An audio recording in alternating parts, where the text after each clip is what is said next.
हरे कृष्णा माता जी। Hare Krishna welcome you all in the class. तो आज की जो क्लास है उसमें हम मुकुंद माला श्लोक जो है वो डिस्कस करेंगे। ओम अज्ञानतिमिरान्धस्य ज्ञानाञ्जनशलाकया चक्षुरुन्मीलितं येन तस्मै श्री गुरुवे नमः। श्री चैतन्य मनोभीष्टं स्थापितं येन भूतले स्वयं रूप कदा मह्यं ददाति सपदान्तिकम्। हरे कृष्ण कृष्ण कृष्ण हरे हरे, हरे राम राम राम हरे हरे। ग्रंथ श्रीमद् भागवतम की जय, श्री प्रभुपाद की जय, निताई गौर प्रेमानंदे, हरि हरि बोल। तो आज हम मुकुंद माला श्लोक का श्लोक नंबर 8 करने जा रहे हैं। तो पहले श्लोक को रिसाइट कर लेते हैं। कर चरण सरोजे कांति मत्र नेत्र मीने, श्रम मुषि भुज विचि व्याकुले अगाध मार्गे, हरि सरसी विहाग्य आपीय तेज जलोघम, भव मरु परिखिन्य क्लेशम अत्यज्यामि। तो अनुवाद में बोल रहे हैं कि भौतिक अस्तित्व रूपी मरुस्थल ने मुझे थका दिया है, किंतु आज मैं भगवान हरि रूपी झील में गोता लगाकर और उनके तेज रूपी अगाध जल का मुक्त भाव से पान करके सारे कष्टों को एक ओर फेंक दूंगा। भगवान के हाथ पांव उस झील में खिले कमल है के समान है और उनकी चमकीली आंखें कैसी मछलियों के समान है। उस झील का जल समस्त थकान को मिटाने वाला है और वो भगवान के हाथों द्वारा उत्पन्न लहरों से उद्दोलित रहता है। उसकी धारा अथाह गहरी बहती रहती है। तो यहाँ पे श्री प्रभुपाद बता रहे हैं कि अभी राजा कुलशेखर पिछले श्लोक में प्रार्थना की थी कि भगवान मैं सदैव आपका चिंतन कर सकूं, ऐसा मुझे आशीर्वाद प्रदान कीजिए। फिर भगवान कह रहे हैं यहाँ पे राजा कुलशेखर कह रहे हैं कि इस मटेरियल वर्ल्ड में इतना ज्यादा प्रॉब्लम है, मिजरीज है, दुख है, तो मरुस्थल के समान है, रेगिस्तान के समान है। और जब आप रेगिस्तान में चलिए तो कहते हैं ना पानी होती है, ना ग्रीनरीज होती है, धूप होती है एंड लॉट्स ऑफ पेन होता है। तो व्यक्ति क्या हो जाता है, थक जाता है और एक्सॉल्टेड हो जाता है। तो ऐसे समय में अगर कोई अच्छा सा ओएसिस मिल रहा है ना, फ्रेश वाटर का, इसमें कमल खिला हो, मछलियां हो एंड आसपास अच्छे से फ्लावर्स हो, फ्रूट पे बाग हो, तो कैसा लगेगा? It's very pleasant, right? तपती धूप रहती है तो उसमें ठंडा पानी रहता है, जैसे हम लोग ने कुंभ में नहाया तो ठंडा पानी था, कितना अच्छा लग रहा था ना गर्मी में और ठंडे पानी। तो जिस तरह से हम बहुत तपते रहते हैं और शीतल जल से हमारा कांटेक्ट होता है तो हम बहुत प्लेजर फील करते हैं, उसी तरह से मटेरियल जगत में जो लोग हैं वो दुख उठाते रहते हैं, एग्जॉल्टेड फील करते हैं। तो जब भगवान का सुंदर रूप देखते हैं, है ना, खूब उनका सुंदर मुख देखते हैं, तो जो होते हैं वो सारी थकान भूल जाते हैं, क्योंकि भगवान का रूप है एवर फ्रेश रहता है, आनंद देने वाला होता है। तो भगवान का मुख जो है किसके समान है? जैसे झील में कमल खिला होता है, सुंदर कमल ना, उसी तरह भगवान का जो फेस होता है वो सुंदर कमल के समान होता है ना, सब मुस्कान होती है और उनकी आंखें चंचल होती हैं, तो मछलियों से तुलना की गई है भगवान की आंखों की। तात्पर्य पढ़िए, यमुनावादी जी आप पढ़िए। इस स्तुति में राजा कुलशेखर ने विस्तृत रूपक का प्रयोग किया है, जिसमें भगवान के सर्वाकर्षक रूप की तुलना एक ऐसे झील से की गई है जो नव यौवन प्रदान करने वाला है। यदि कोई भक्त इस माता जी सॉरी मैं पढ़ रही हूँ, ओके। यदि कोई भक्त इस झील में गोता लगाता है, उसके जल को पीता है, तो भौतिक जीवन में उत्पन्न उसकी सारी थकावट जाती रहती है। हमें मात्र कृष्ण के विषय में श्रवण करके यश के कीर्तन, स्मरण और भक्ति की गोता लगाना चाहिए। तो फिर हम सभी क्यों नहीं करते? ये माया है, हमें यह सोचने के बाध्य करती कि यहाँ पे कोई राहत नहीं है या कि कृष्ण मृग तृष्णा है। तो भौतिक कार्यों में मूर्खतावश लिप्त रहने के कारण हम सोचते हैं कृष्ण भावना में रूपी साधन में गोबर लगा उत्तरदायित्व नहीं है। हम सोचते हैं कि कहाँ है, यदि वो मिल भी जाए तो उसमें प्रसन्नतापूर्वक कूद जाऊंगा, किंतु वो तो काल्पनिक है, यौवन के झरने के तुल्य लगता है। जब हम भक्तों को भगवान का रूप दिखाते हैं और उनके सेवा करने के लिए बुलाते तो इनकार कर देते हैं। वो कहते हैं भगवान को कोई समान पुरुष या कोई काल्पनिक व्यक्ति नहीं, किंतु यहाँ तो भगवान को हरि की झील है और उनके जलचर खेलते रहते हैं और ये भगवान के शुद्ध भक्त हैं, जिन्हें कोई चिंता नहीं रहती, न भय रहता, न क्रोध रहता, न लोभ रहता है। वो झील में गोता लगा चुके हैं और समस्त भौतिक थकावट से मुक्त है ना। भक्तों को थकावट होती है, लेकिन भक्त अंदर से बहुत हैप्पी फील करते हैं, क्योंकि वो भगवान की भक्ति करते हैं, भगवान की पास टाइम रहते हैं, भगवान का स्मरण करते हैं, और भगवान जो है आनंद घन है। इसलिए डिवोटी भी जब भगवान का चिंतन करते हैं तो सदैव प्रसन्न रहते हैं। तो हमारा शरीर, मन तथा इच्छा थक जाते हैं, किंतु जब हम झील में स्नान करते हैं तो हमारा क्या होता है, सुंदर शीतल झील में स्नान करते हैं तो हमारी जो थकान है वो निकल जाती है। ठीक है ना गौरी? जी माता जी। वैदिक साहित्य में अन्यत्र भी झील का उल्लेख किया गया है। बिंदु सरोवर, जहाँ देवहूति दीर्घ तपस्या के बाद पुनर्जीवित होकर सुंदर बन गई थी, किंतु भगवान हरि की झील में निमग्न होने का प्रभाव युवावस्था को पुनः प्राप्त करना नहीं है, क्योंकि तो पुनः शीघ्र ही समाप्त हो जाएगा। इसलिए संसार से जन्म मृत्यु के चक्र से निकलना चाहिए। This is our real problem.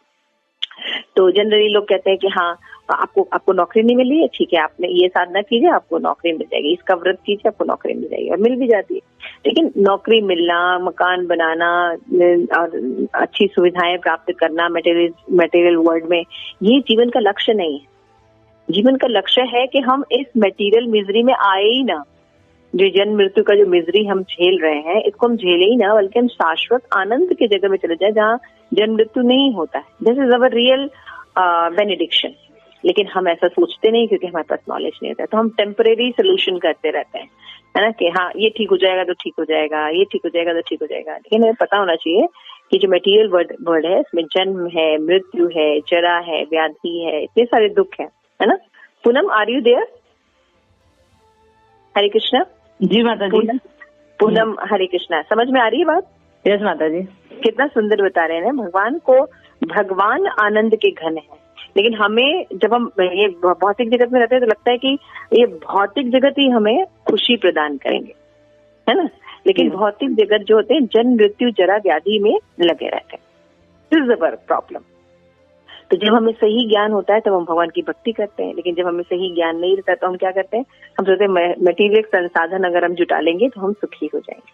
लेकिन यहाँ राजा कुलशेखर कह रहे हैं कि मटेरियल सुविधाओं से और बाकी चीजों से मैं मतलब दुखी हो चुका हूँ, क्योंकि इतनी मिजरी है, थक गया हूँ, मरुस्थल में चलने के समान है मटेरियल जगत में। लेकिन आपका जो श्रीमुख है ये सुंदर सरोवर झील के समान है, कि जब कोई व्यक्ति बहुत दुखी रहता है, बहुत गर्मी रहे और वो रहे, तो उसको अगर सुंदर झील मिल जाता है तो उसको स्नान करता है, उसको कितनी सारी थकावट निकल जाती है। उसी तरह भक्त जो है जब भगवान का पास टाइम करते हैं, उनका चिंतन करते हैं, उनके मुख को देखते हैं, वो देखते हैं कि भगवान कितने प्रसन्न हैं, तो उनको सारी थकावट उनकी निकल जाती है। तो मंदिर में अर्चा विग्रह का पूजन करना, शास्त्र में भगवान के रूप का वर्णन सुनना, हम भगवान के रूप के प्रति आकर्षण प्राप्त कर सकते हैं। कैसे कर सकते हैं? प्रभुपाद ये भी मेथड बता रहे हैं कि इस्कॉन टेम्पल्स हैं या और भी मंदिर हैं जिसमें राधा के बहुत सुंदर से राधा कृष्ण के इतने सुंदर सुंदर विग्रह हैं। जब उनका दर्शन करते हैं, उन तीर्थ स्थानों पर जाते हैं, तो भगवान के साथ हम आकर्षण डेवलप कर सकते हैं। यही नहीं, हम उनके नाम का कीर्तन जब करते हैं, उनकी महिमा का श्रवण करते हैं, है ना, श्रीमद् भागवतम सुनते हैं, मुकुंदमाला श्रोत जैसे ग्रंथों को पढ़ते हैं, और हमें पता चलता है कि मटेरियल जगत में कोई सुख नहीं है, लेकिन भगवान की भक्ति में सुख है, तो हम उसमें लिप्त होते हैं। तो भगवान के रूप के प्रति जब हम आकर्षित होते हैं, शुद्ध का संग करते हैं, तो भगवान के साथ हमारा एसोसिएशन होता है, हम रियल आनंद की प्राप्ति की ओर बढ़ते हैं, और हम ऐसे प्रयास छोड़ देते हैं जो हमें थकावट देने वाले होते हैं। अतः हम जान सकेंगे कि एकमात्र कृष्ण ही हमें संतुष्ट कर सकते हैं जब हम शुद्ध वैष्णव का एसोसिएशन करेंगे। लेकिन अगर हम मटेरियल लोगों का एसोसिएशन करेंगे तो हमें पूजा, लाभ, प्रतिष्ठा, धन कमाना, इन सोचते हैं कि ये हमें प्लेजर देंगे। लेकिन जब हम इनको गेन कर लेते हैं, हम जैसे अब ये बॉयफ्रेंड मिल जाए, ये गर्लफ्रेंड मिल जाए, ये पैसा मिल जाए, ये नौकरी मिल जाए, देन वी बिकम हैप्पी। लेकिन हम देखते हैं जब हम वो अचीव कर लेते हैं तब हम हैप्पी नहीं रहते हैं। तो इट मीन्स कि हैप्पीनेस इज समथिंग एल्स। ये एक साधन है, धन है, घर है, परिवार है, समाज है, देश है, ये मटेरियल बॉडी है, ये सब मीन्स है, ये हैप्पीनेस नहीं प्रदान करते हैं। हैप्पीनेस सच्चिदानंद भगवान प्रदान करते हैं। भगवान का नाम, रूप, कीर्तन, हरे कृष्ण कृष्ण कृष्ण हरे हरे, हरे राम राम राम हरे हरे, तो एक बार हम लोग सब लोग बोलते हैं हरे कृष्णा कृष्णा कृष्णा कृष्णा हरे हरे हरे राम राम राम हरे हरे। भगवान का ये जो नाम है, चैतन्य महाप्रभु ने कहा इसका कीर्तन करना चाहिए। जब हम ये कीर्तन करते हैं, भगवान का प्रसाद पाते हैं, भक्तों से मिलते हैं, फेस्टिवल एंजॉय करते हैं, जैसे अभी गौर पूर्णिमा आने वाला है, राइट? तो हम लोग को तैयारी करनी चाहिए। तो क्या होता है, हम सदैव प्रसन्न रहते हैं। यहाँ पे राजा मुकुंद जो है एक शुद्ध भक्त हैं, तो वो रियल प्लेजर को बता रहे हैं। लेकिन अगर आप किसी मेटेरियलिस्टिक पर्सन से मिले तो बताएगा कि ये आईफोन खरीद लीजिए, ये आईपैड खरीद लीजिए, ये घर ले लीजिए, इस यहाँ पे अपार्टमेंट ले लीजिए, ये बॉयफ्रेंड हो, ये गर्लफ्रेंड हो, ये नौकरी हो, इतना पैसा हो, then you can become happy, right? लेकिन राजा कुलशेखर करे ये सब एग्जॉस्टेड कर देता है, थक जाते हैं, मरुस्थल में चलने के बराबर। और भगवान की भक्ति जो है वो आनंद प्रदान करने वाली है, कमल के समान, खिले हुए कमल के समान एवर फ्रेश रहती है भगवान की भक्ति। तो भक्त जब भगवान के राधा गोविंद के सुंदर मुख को देखते हैं, राधा रानी के सुंदर फेस को देखते हैं, तो अपनी सारी थकावट भूल जाते हैं। This is the essence. किसी का कोई प्रश्न? नहीं, सुंदर है ना श्लोका? कर चरण सरोजे कांति मने मीने, शममुष्ट भुज विचि व्याकुले अगाध मार्गे। बता रहे, और कैसे बताते हैं? हरि सरिस विगाह पिए तेजो जलोधम भव पिरु परिखिन्यम क्लेश मग्न तच्याम। है ना, कि मैं त्याग दूंगा ये जो कलेश है, भौतिक कलेश है, इनको जोड़ने में जो मुझे इतना दुख होता है, मैं इनको नहीं करूंगा। लेकिन जो भगवान को देखना, भगवान की भक्ति करना, उनके नाम पर कीर्तन कर, ये मुझे सुख प्रदान करते हैं, मैं ये कार्य करूंगा। तो this is the message of Raja Kulashekhar. ठीक है, तो आप लोग अब बताइए अपने अपने पॉइंट्स, आप लोगों को क्या अच्छा लगा आज की क्लास में? Yes Poonam, please explain.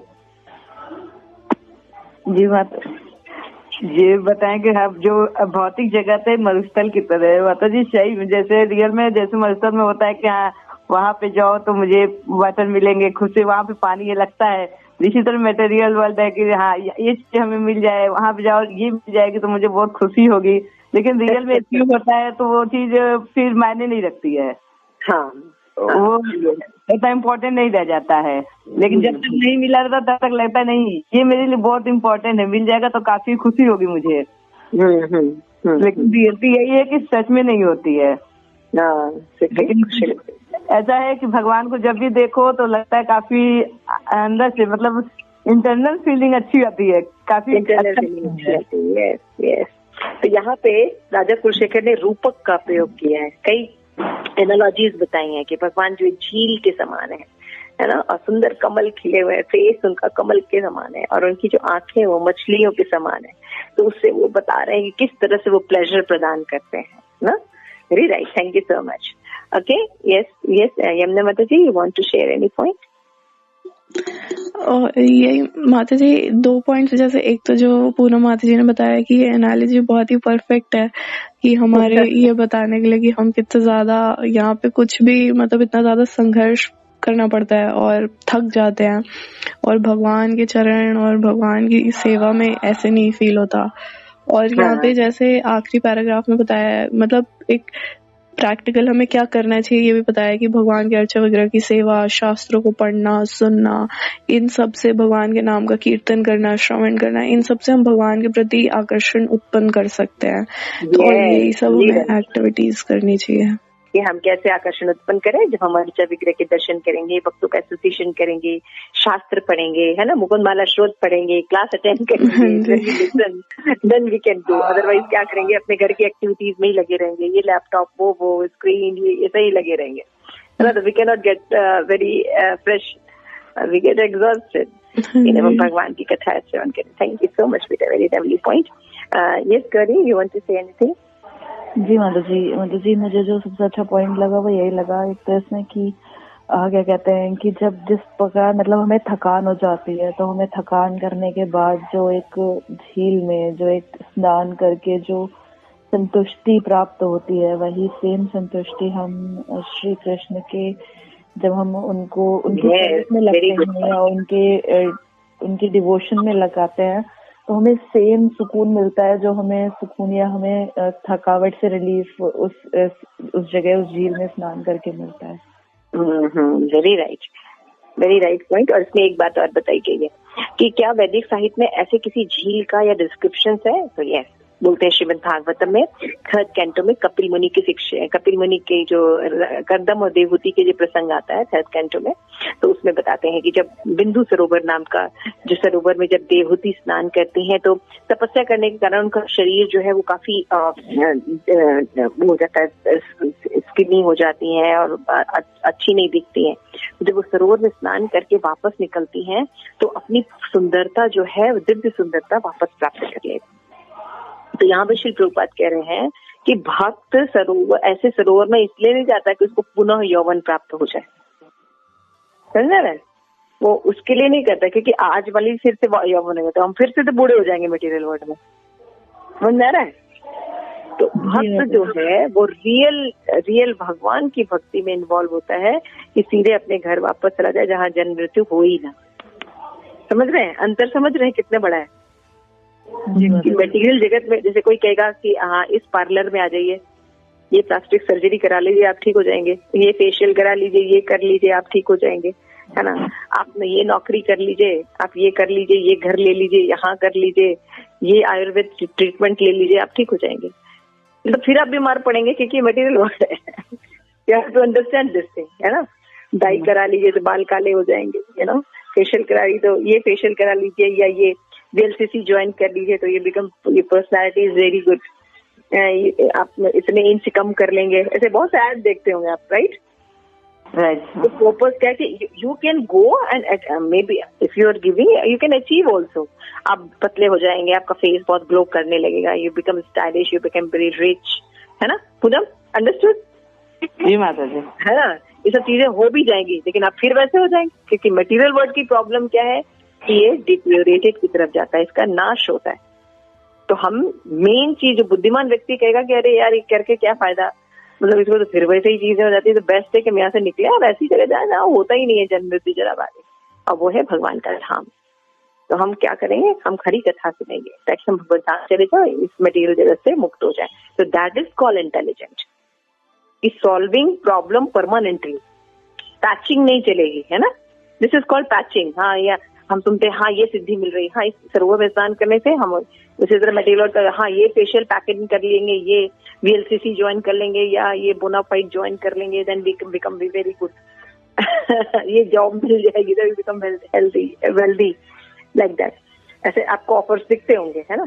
तो कहने का मतलब है इन ऑफर्स में अगर हम चाहते भी हैं, हम अचीव भी करते, तो what is the use of that? Again we can become deteriorated the course of time, right? Yamuna, clear? जी So, जी माता जी। why this principle is like said here? Because राजा कुलशेखर जो है प्योर भक्त है and he is very intelligent. He just emphasizing that what is important. Important is कि हम हरी कथा करें और इस जगत से ही निकले, right? श्री प्रभुपाद की जय, मुकुंदमाला ग्रंथ की जय, साई गौर प्रेमानंदी।